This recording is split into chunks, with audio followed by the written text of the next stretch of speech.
Good morning students.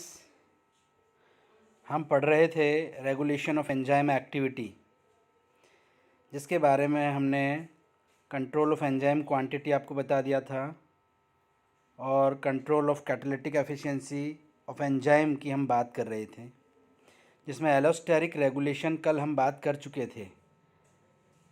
और आज इसके आगे फीडबैक इन्हिबिशन, जो सेकंड पॉइंट है हमारा, फीडबैक इन्हिबिशन की हम बात करते हैं। किस तरह से एंजाइम का फीडबैक इन्हिबिशन होता है।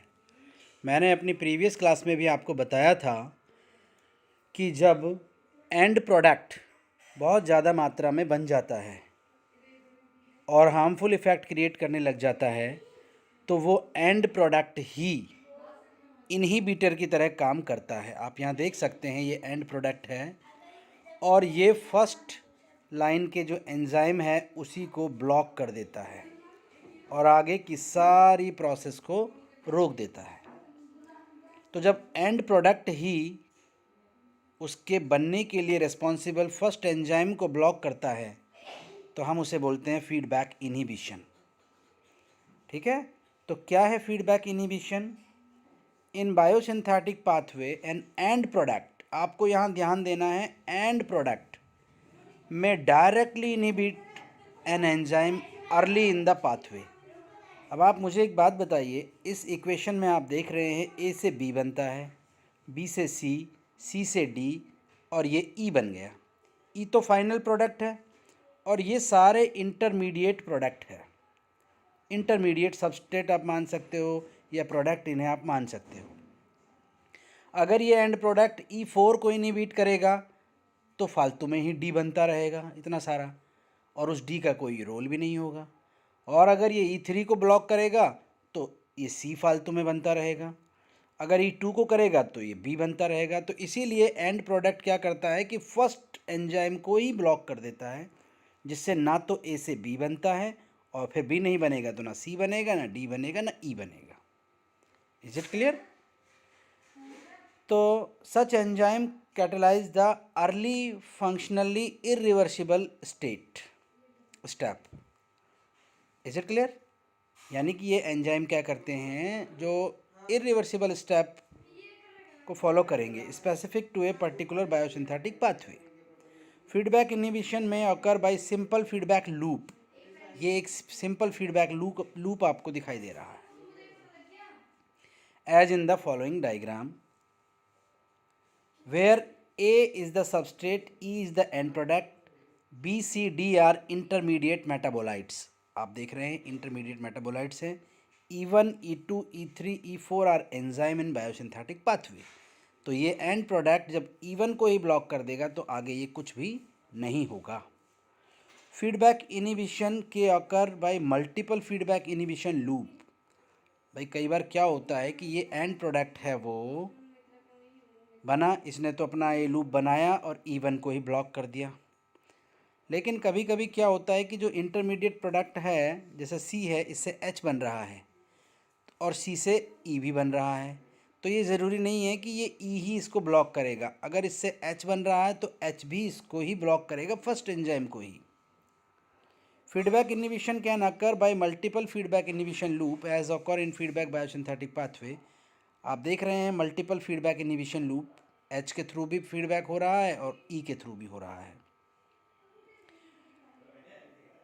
Feedback regulation is different from feedback inhibition. अब फीडबैक रेगुलेशन की हम बात कर रहे हैं। It mean that an end product in reaches decreases the rate of enzyme synthesis at the level of gene expression. अगर एंड प्रोडक्ट एक certain level तक बन जाता है बॉडी के अंदर, एक फिक्स लेवल तक, तो फिर वो इन्हीं फीडबैक रेगुलेशन करेगा फर्स्ट एंजाइम को ही। It does not affect the enzyme activity, यानी कि ये एंजाइम की एक्टिविटी को अफेक्ट नहीं करेगा। It decrease the enzyme quantity through the action of gene that encode the enzyme. अब ये देखिए कितनी इंपॉर्टेंट बात है। फीडबैक रेगुलेशन में क्या होगा कि ये एंड प्रोडक्ट जो होगा वो डायरेक्ट ही इस एंजाइम को बंद नहीं करेगा, इस एंजाइम को बनाने वाली जीन को ब्लॉक करेगा। समझिएगा बात को। रेगुलेशन में क्या करेगा कि इस एंजाइम पे कोई इफ़ेक्ट नहीं किया, लेकिन इस एंजाइम को बनाने वाली जो जीन है उसको ब्लॉक करेगा ये। It is complicated process that take hours to day, जो बहुत कॉम्प्लेक्स प्रोसेस है, जो कुछ घंटों से लेके कुछ दिन तक चलता है। फॉर एग्जाम्पल आप देखेंगे, HMG को enzyme A reductase enzyme by dietary cholesterol, यानी कि ये जो एंजाइम है ये घट जाएगा अगर हम डाइट में ही कोलेस्ट्रॉल लेने लग जाएंगे। तो जब डाइट में कोलेस्ट्रॉल आने लग जाएगा तो बॉडी को कोलेस्ट्रॉल बनाने की ज़रूरत नहीं होगी। तो क्या होगा कि ये इस एंजाइम को बनाने वाले जीन को ही ब्लॉक कर देंगे। अब फीडबैक इनहिबिशन क्या था? It mean that an end product directly inhibit the enzyme early in biosynthetic pathway. Inhibition में क्या हो रहा है कि ये एंजाइम जो बना था ई, वो फर्स्ट एंजाइम जो E1 है उसको ही ब्लॉक कर देगा, डायरेक्ट एंजाइम पे काम करेगा। और जबकि रेगुलेशन में क्या होगा, उस एंजाइम को बनाने वाले जीन को रोका जाएगा। It does not affect enzyme quantity, it decrease enzyme activity. ये इंपॉर्टेंट बात है कि ये एंजाइम की एक्टिविटी को डिक्रीज करेगा। Is it clear? It is direct and rapid process that occur in second two minutes. ये तो विद इन सेकेंड और कुछ मिनट में ही ये प्रोसेस ख़त्म कर देगा, एंजाइम की एक्टिविटी को कम कर देगा मतलब। और ये है जो कुछ घंटे से लेके कुछ डेज तक चलेगा। For example, CTP inhibit separate transcarbamylase enzyme in pyrimidine synthetase. CTP क्या करेगा? एक एग्जाम्पल है, CTP इनहिबिट है जो aspartate trans कार्बामाइलेज enzyme in pyrimidine synthesis. जब pyrimidine सिंथेसिस में एंड प्रोडक्ट बनता है तो ये जो CTP जो बनता है वो इस एंजाइम को ब्लॉक कर देता है, इसकी एक्टिविटी को कम कर देता है। तो दोनों में समझ में आया आपको फीडबैक। रेगुलेशन में तो उस एंजाइम को बनाने वाले जीन को ब्लॉक करेगा, और जबकि इनहिबिशन में क्या होगा कि उस एंजाइम की एक्टिविटी को ही कम कर दिया जाएगा। अब नेक्स्ट रेगुलेशन आप देखेंगे, प्रो एंजाइम या जाइमोजेंस। क्या होते हैं प्रो एंजाइम या जाइमोजेंस? अब आपने देखा होगा कि जैसे हम बात करें हमारे स्टमक के अंदर पैप्सिन है, वो इनएक्टिव फॉर्म में होता है, यानी पैप्सिनोजन की फॉर्म में होता है। अब वो पैप्सिनोजन कैसे एक्टिव होता है? अगर देखिएगा खाना नहीं है, प्रोटीन नहीं है, तो वो पैप्सिन की कोई ज़रूरत नहीं है और वो पैप्सिनोजन की फॉर्म में रहेगा। यानी कि ये पैप्सिनोजन प्रोटीन की प्रेजेंस में HCl से एक्टिवेट होता है और तब बनता है एक्टिव पैप्सिन। तो देखेंगे यहाँ secreted inactive forms called proenzyme और zymogen. Example zymogen include pepsinogen, trypsinogen, chymotrypsinogen और prothrombin and clotting factors. Zymogen is inactive because it contains an additional polypeptide chain. आप यहाँ देखें, ये है जाइमोजन। ये अगर इसके साथ ये खास पेप्टाइड जब तक रहेगा तो ये इसकी एक्टिव साइट को ढक देगा, यानी कि बंद कर देगा। तो सबस्ट्रेट से ये कोई रिएक्शन नहीं करेगा क्योंकि इस पे एक एडिशनल पॉलीपेप्टाइड चेन जुड़ी हुई है। ये मास्क कर देगा, ब्लॉक कर देगा एक्टिव साइट ऑफ एंजाइम को। अब activation of zymogen occur by removal. अब ये एक्टिव कब होगा? जब इसको रिमूव किया जाएगा, इस एडिशनल पॉलीपेप्टाइड को, दैट जिसने एक्टिव साइट को मास्क किया हुआ है। तो अब अगर हम देखें कि पैप्सिनोजन एक एग्जांपल मैं अगर लूँ तो इस पे HCl जैसे हम डालते हैं तो वो HCl इस पॉलीपेप्टाइड को यहाँ से रिमूव कर देता है और ये एक्टिव एंजाइम बन जाता है पैप्सिन, और वो सबस्ट्रेट से रिएक्शन करता है। देखिए आप डायग्राम में कि भाई जैसे ही HCl डाला, इसने इस एडिशनल पॉलीपेप्टाइड को रिमूव कर दिया और ये एक्टिव एंजाइम बन गया। ये सबस्ट्रेट से रिएक्शन करेगा और सबस्ट्रेट से रिएक्शन करके एंजाइम सबस्ट्रेट कॉम्प्लेक्स बना देगा और रिएक्शन प्रोसीड हो जाएगी। Is it clear? तो जो जाइमोजन है इनएक्टिव फॉर्म में जो एंजाइम्स हैं वो एक्टिव हो जाते हैं जब उनसे एडिशनल पॉलीपेप्टाइड को हटा दिया जाता है और फिर वो अपनी रेट ऑफ रिएक्शन को परफॉर्म करते हैं। Is it clear? अब देखिए अलग अलग एंजाइम के लिए अलग अलग एक्टिवेटर्स चाहिए। क्या क्या? जैसे मैंने अभी बताया एक्टिवेशन बाई HCl, पैप्सिनोजन है, उसमें जैसे ही HCl आप डालेंगे तो इस एडिशनल पॉलीपेप्टाइड को ये हटा देगा और पैप्सिनोजन को एक्टिव पैप्सिन में कन्वर्ट कर देगा। अब एक्टिवेशन बाय अनदर एंजाइम जैसे ट्रिप्सिनोजन है, ट्रिप्सिनोजन जो प्रोटीन को ही डाइजेस्ट करेगा, स्टमक से रिलीज होने ना होकर के पैनक्रियाज से रिलीज होगा और ये एंट्रोकाइनेज एक एंजाइम होगा और ये इस एंट्रोकाइनेज है जो इससे वही पॉलीपेप्टाइड चेन को हटा करके इसको ट्रिप्सिन में कन्वर्ट कर देगा। ऐसे ही प्रोथ्रोम्बिन को थ्रोम्बिन काइनेज और कैल्शियम आयन मिल करके थ्रोम्बिन में बदल देंगे। तो ये सब एक्टिव फॉर्म है, यानी ये सब इनएक्टिव थे जब इन पे एक पॉलीपेप्टाइड जुड़ा हुआ था इनके एक्टिव साइट पे, तो इन्होंने उस एक्टिव साइट से उस पॉलीपेप्टाइड को हटा दिया और इनको एक्टिव बना दिया। Auto activation, enzyme activate itself. Pepsinogen से पैप्सिन खुद भी फिर पैप्सिनोजन को एक्टिवेट करता रहता है पैप्सिन में, उसको हम बोलते हैं ऑटो एक्टिवेशन, अपने आप ही अपने आप को एक्टिवेट करना। अब बायोलॉजिकल इम्पॉर्टेंस, अब आप कहेंगे कि सर ये इनएक्टिव फॉर्म में क्यों थे? देखिए अगर ये इनिशियल स्टेज में ही एक्टिव फॉर्म में रहेंगे तो ये अपनी बॉडी की, जो आप जानते हैं कि हमारी बॉडी के जो ऑर्गेनल्स हैं उनकी सारी मेम्ब्रेन्स वगैरह प्रोटीन की बनी होती है, तो ये उसी को डाइजेस्ट करने लग जाते हैं।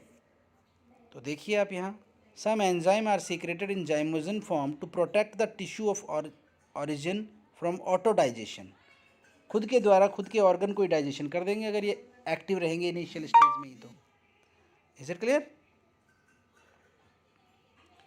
Another biological importance of zymogen is to ensure rapid mobilization of enzyme activity at the time of need। और ये क्या करते हैं कि इनएक्टिव में बहुत तेज़ी से मूव करते हैं ये, और जैसे ही प्रोटीन या इनका सबस्ट्रेट आता है तो उस पर फास्टली रिएक्ट करते हैं। तो ये था आप जाइमोजन फॉर्म में रेगुलेशन किस तरह से हो रहा है। और अब नेक्स्ट आपका आता है protein protein interaction. Protein protein interaction क्या है? In enzyme that are formed from many protein subunit, the enzyme may be present in inactive form through interaction between its protein subunit। यानी कि कुछ प्रोटीन सब unit आपस में मिलकर के एंजाइम बनाती हैं, तो उसमें से कुछ यूनिट्स हैं जो खुद को ही इनएक्टिव बना के रखती हैं। Whole enzyme formed of regulatory and catalytic subunit is inactive. अब पूरी की पूरी, जैसे ये देखिए आप, यहाँ 4 यूनिट है प्रोटीन की, 2 RR की यूनिट है और 2 CC है, तो ये पूरी यूनिट में साथ में है तो ये इनएक्टिव है। और जैसे ही अगर इनको साइक्लिक AMP के द्वारा इस RR यूनिट्स को हटा दिया जाएगा तो ये CCA एक्टिव फॉर्म में आ जाएगा, और एक्टिव होने के बाद क्या करेगा? अपनी रेट ऑफ रिएक्शन परफॉर्म करेगा। Catalytic subunit from regulatory subunit, protein kinase A enzyme is an example regulated by enzyme activity through protein interaction. The enzyme is formed 4 subunit, 2R unit है, 2C units है। Whole enzyme 2R 2C। जब cyclic AMP आता है तो ये 2R unit 2C unit से separate हो जाती है और ये एक्टिवेट हो जाती है और अपने काम को अंजाम देती है।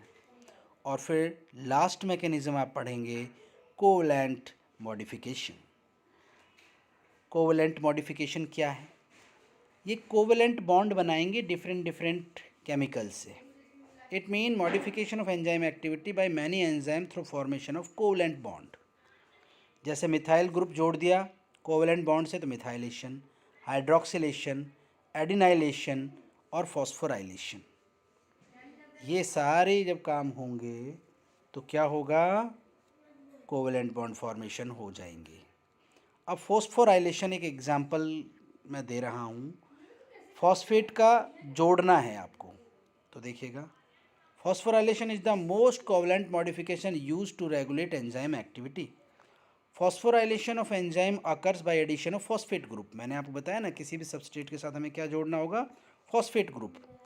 To enzyme at the hydroxyl group of serine, threonine और tyrosine, this occur by protein kinase enzyme. यानी प्रोटीन काइनेज एंजाइम किसी भी सबस्ट्रेट के साथ जब जुड़ता है तो पहले उसका फॉस्फोराइलेशन होता है। ऐसे डीफॉस्फोराइलेशन है, जब फॉस्फेट जोड़ दिया तो उस फॉस्फेट को हटाना क्या कहलाएगा? Dephosphorylation. Occur by removal of phosphate group by hydroxyl group of serine threonine tyrosine. This occur by phosphatase enzyme, और ये कब होगा? फॉस्फेटेज एंजाइम के through. The phosphorylated form is the active form. सभी एंजाइम पे जब फॉस्फेट ग्रुप जुड़ता है तो वो एक्टिव फॉर्म होती है, while dephosphorylated form is the active form in other enzyme. देखो, कुछ एंजाइम तो तब एक्टिव होते हैं जब उन पे फॉस्फेट ग्रुप जुड़ता है, और कुछ एंजाइम तब एक्टिवेट होते हैं जब उनसे फॉस्फेट एंजाइम हट जाता है। जैसे फॉस्फेटेज एंजाइम कब एक्टिव होगा? जब फॉस्फेट ग्रुप हट जाएगा, ठीक है। और ऊपर वाले सारे हैं जो काइनेज वाला एंजाइम है वो फॉस्फेट जुड़ने से एक्टिव होगा। Phosphorylated form is the active form in some enzyme while the dephosphorylated other enzyme. Example है enzyme activated by phosphorylation. These are usually enzyme breakdown reactions. Glycogen phosphorylase that break down glycogen into glucose. ये enzyme glycogen को glucose में तोड़ देता है। Citrate lyase which break down citrate. Lipase that hydrolyzing triglyceride into glycerol and fatty acid.